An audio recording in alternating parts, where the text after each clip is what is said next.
پہلی بات، مسلم اور غیر مسلم دونوں کی خبروں کی زیارت ہو سکتی ہے، اس لیے کہ آپ نے کیا کہا، میں نے اپنے والدین کی خبر کی۔ اب اس معاملے میں لوگوں کو بڑا وہ ہوتا ہے کہ کیا آپ صلی اللہ علیہ وسلم کے والدین بھی غیر مسلم تھے؟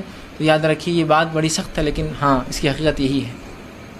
ابو داؤد کی روایت ہے، آپ صلی اللہ علیہ وسلم کا ایک صحابی اور کہ اللہ کے رسول میرے والدین کہاں ہیں؟ تو کہا جہنم میں۔ وہ زار و خطار رونے لگے کہ میرے والدین جہنم میں۔ دیکھا نبی اکرم صلی اللہ علیہ وسلم بھی رو رہے، کہا اللہ کے رسول آپ کیوں رو رہے ہیں؟ تو کہا میرے بھی وہی ہیں۔ صحیح روایت ہے، میرے والدین کہاں ہیں؟ تو کہا جہنم میں۔ وہ زار و خطار رونے لگے کہ میرے والدین جہنم میں۔ دیکھا نبی اکرم صلی اللہ علیہ وسلم بھی رو رہے، کہا اللہ کے رسول آپ کیوں رو رہے ہیں؟ تو کہا میرے بھی وہی ہیں۔ گستاخ کو دیکھ لے، ایک گستاخ نے کہا آقا کے والدین ایمان والے نہیں، الیاذ باللہ۔ ہاں، مجھے مدینہ المنورہ میں اسی بنیاد پر گرفتار کیا گیا تھا۔ مدینہ المنورہ کے ایک جیل میں کہا گیا لکھو لکھو لکھ کر دو، سائن کرو، پھر تمہیں جیل سے آزاد کیا جائے گا۔ الیاذ باللہ کاغذ پر لکھا ہوا کیا تھا؟ سیدہ آمنہ کو الیاذ باللہ غیر مسلم لکھا ہوا تھا۔ میں نے کہا نہیں نہیں نہیں نہیں، میں نے کہا کیا کر لو گے؟ کہا پھانسی دیں گے۔ میں نے کہا ہم رقص کرتے ہوئے سولی چڑھ جائیں گے۔ اور کیا چاہیے؟ ہماری تو تمنا ہی یہی ہے، ہماری تو آرزو یہی ہے کہ بقی مل جائے، جنت البقی مل جائے، وہاں شہادت مل جائے۔ اور کیا چاہیے؟ اور کیا چاہیے؟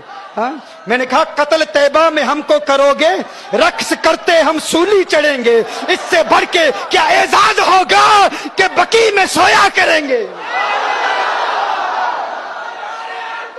بقی میں سویا۔ میں نے کہا دلیل دو، میں نے کہا دلیل دو، دلیل دی، عقل کے اندھو نے دلیل دی۔ کہا دیکھو نبی کریم صلی اللہ علیہ وسلم مقام ابوا میں آئے، میرے آقا صلی اللہ علیہ وآلہ وسلم نے اللہ سے اجازت مانگی کہ اللہ مجھے اجازت دے اپنی ماں کی قبر پر جاؤں، تو اللہ نے اجازت دے دی۔ آقا نے دعائے مغفرت کی، دعائے مغفرت کرنا چاہی، اللہ نے منع کر دیا۔ کہا محبوب ماں کے لیے دعائے مغفرت نہ کرنا، تو یہ دلیل ہے چونکہ اللہ نے منع کیا۔ کہا حدیث صحیح ہے، میں نے کہا صحیح ہے۔ کہا اللہ نے منع کیا کہ نہیں؟ میں نے کہا منع کیا۔ کہا جب اللہ نے منع کیا کہ ماں کے لیے دعائے مغفرت نہ کرو، تو پتہ چلا دعائے مغفرت نہ کرنا اور دعائے مغفرت کی اجازت نہ دینا اس بات کی دلیل ہے وہ ایمان والی نہیں تھی۔ میں نے کہا ایمان والی نہیں تھی، نام کیا ہے؟ آمنہ ہے۔ ارے آمنہ تو ہوتی ہی ایمان والی ہے۔ آمنہ نام ہے اور ایمان والی نہیں ہے؟ ہاں، آمنہ نام ہے، آمنہ نام ہے۔ میں نے کہا بتاؤ۔ اب میں اس کی گرامیٹیکل ریزنز پر بات نہیں کرتا، میں نے کہا تم دلیل دیتے ہو کہ صحیح دلیل ہے، صحیح حدیث ہے کہ اللہ نے اجازت نہیں دی۔ میں نے کہا قرآن میں اللہ ارشاد فرماتا ہے لا تقم علی قبرہ، اللہ قرآن میں فرماتا ہے غیر مسلموں کی قبر پر جانا منع ہے، حرام ہے، ناجائز ہے۔ قرآن میں ہے نا؟ اب یہ اقتداء النص سے ثابت کروں گا، دیکھیے گا، آپ توجہ فرمائیے گا۔ اللہ نے ارشاد فرمایا نا قبر پر نہ جاؤ، کس کی قبر پر جانا منع ہے؟ غیر مسلم کی قبر پر جانا منع ہے۔ اللہ نے حکم فرمایا لا تقم، نہیں ہے، لا تقم نہیں جانا۔ تو میں نے کہا اللہ نے منع فرمایا نا کہ غیر مسلم کی قبر پر نہ جاؤ، کیا تم مانتے ہو کہ اللہ نے جانے کی اجازت دے دی؟ اللہ نے جانے کی اجازت دے دی۔ تم سمجھتے ہو یہ تمہاری دلیل ہے، یہ تمہاری نہیں، یہ ہماری دلیل ہے۔ یہ کس کی دلیل ہے؟ یہ ہماری دلیل ہے۔ تم کیا کہا گیا کہ سیدتنا آمنہ رضی اللہ تعالی عنہا کے متعلق کہ اللہ جل وعلا نے نبی کریم صلی اللہ علیہ وسلم کو منع فرمایا کہ ان کے لیے دعائے مغفرت نہ کی جائے۔ تو میں نے کہا تھا کہ اقتداء النص سے یہ ثابت ہے کہ قرآن کریم کی یہی آیت یہ ہماری دلیل ہے، تمہاری دلیل نہیں ہے۔ ہماری دلیل کیسے ہے؟ اللہ نے ارشاد فرمایا کہ غیر مسلم کی قبر پر نہ جاؤ۔ یہ میں آپ کو یاد دلا رہا ہوں، مدینہ المنورہ میں گستاخوں سے جو میرا مناظرہ ہوا تھا اس میں ہم نے جواب کیا دیا تھا؟ انہوں نے کہا کہ اللہ نے دعائے مغفرت کی اجازت نہیں دی۔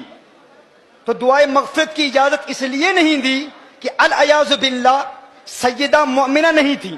تو میں نے کہا کیا قبر پر جانے کی اجازت دی کہ نہیں؟ کہا دی۔ تو میں نے کہا قرآن کہتا ہے کافر کی قبر پر نہ جاؤ، تو قبر پر جانے کی اجازت دے دی، یہی اس بات کی دلیل ہے کہ وہ مومنہ ہے، یہی اس بات کی دلیل ہے وہ مومنہ ہے۔ کہا پھر دعائے مغفرت کی اجازت کیوں نہیں دی؟ یہ کیوں فرمایا کہ مغفرت کی دعا نہ کرو؟ تو اس کا جواب سماعت فرما لیں۔ مغفرت کی دعا کس کے لیے کی جاتی ہے؟ بخشے ہوں کے لیے بخشش کی دعائیں نہیں کی جاتی۔ بخشے ہوں کے لیے بخشش کی دعا نہیں کی جاتی. دیکھیے کبھی آپ کہتے ہو یا اللہ غوث اعظم کو بخش دے, کیا الیاذ باللہ کوئی ایسا کہتا ہے؟ یا اللہ خواجہ غریب نواز کو جنت عطا فرما, معاف کر دے. کوئی نہیں کہتا. ہر شخص کہتا ہے کہ وہ چونکہ بخشے ہوئے ہیں تو بخشے ہوں کے لیے بخشش کی دعا نہیں مانگی جاتی. کیا الیاذ باللہ کوئی کسی نبی کے لیے کہہ سکتا ہے اے اللہ عیسیٰ علیہ السلام کی مغفرت فرما, موسیٰ علیہ السلام کی مغفرت فرما؟ نہیں. قانون کیا ہے؟ بخشے ہوں کے لیے بخشش کی دعا نہیں کی جاتی. دیکھیے جب آپ نماز جنازہ پڑھتے ہیں بالغ کے لیے کیا دعا پڑھتے ہیں؟ اللہم اغفر لحینا ومیتنا, دعائے مغفرت کرتے ہیں نا. لیکن نابالغ کے لیے کیا دعا ہے؟ اللہم اجعلہ لنا, کیا فرطا واجعلہ لنا. فرض کیا ہوتا ہے؟ آپ کہتے ہیں میرے اللہ یہ جو بچہ مجھ سے پہلے چلا گیا ہے, یا اللہ یہ مجھ سے پہلے جائے اور میرے لیے شفاعت کا اہتمام کرے. کیا؟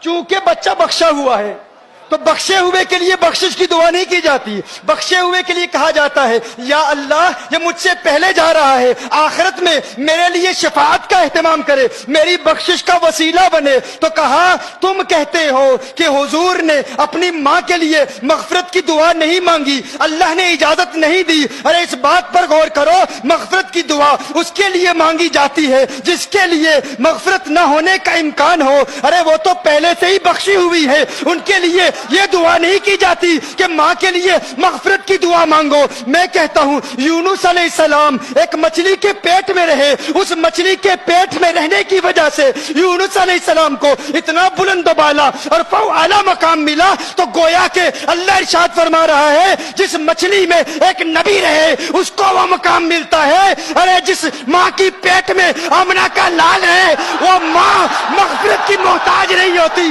اس کے لیے مغفرت کی دعا نہیں مانگی جاتی, اس کے وسیلے سے امت کے لیے مغفرت کی دعائیں مانگی جاتی ہے.